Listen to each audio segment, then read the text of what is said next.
இல்லைங்க அதான் சொல்றேனே, வரவேற்கிற விஷயங்க.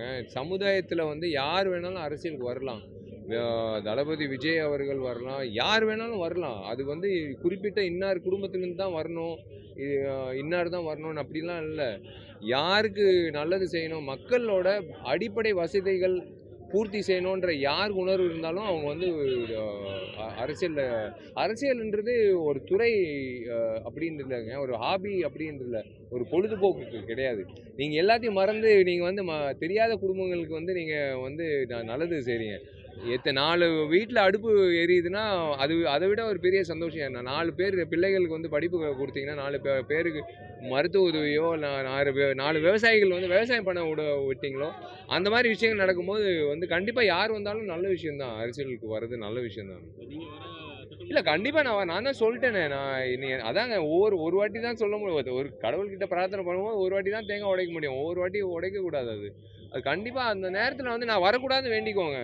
ஏன்னா ஏன் இன்னொரு கொடி, இன்னொரு கட்சி, இன்னொரு ர ஒருத்தன் வந்து இவன் ஏன்னா இத்தன பேர் இருக்கும்போது, இன்னொரு கொச்சியா, இன்னொரு கட்சியா, இன்னொரு அ கொடியா, இன்னொரு அ கலர் கொடியா அப்படின்னு யோசிக்கக்கூடாது. தயவு செஞ்சு நீங்க பூர்த்தி செஞ்சீங்கன்னா, நீங்க அதாவது சொல்றேன். அத நான் ஓப்பனா சொல்றேனே. நீங்க என்னைக்கு அரசியல்வாதிங்க நீங்க நடிகர்களா மாறுறீங்களோ, நடிகர்கள் வந்து அரசியல்வாதிகளா மாறுறத விட வேற எந்த ம இதுவும் தெரியாது எங்களுக்கு. தயவு செஞ்சு எங்கள வந்து எங்க வேலைய பார்க்க விட்டீங்கன்னா நல்ல விஷயம்.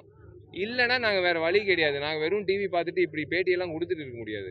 இறங்கி கோதால இறங்கி வேலை செஞ்சா தான் வந்து ட அது அந்த மாற்றம் வரும்னா, கண்டிப்பா நாங்க இறங்கி வேலை செய்வோம்.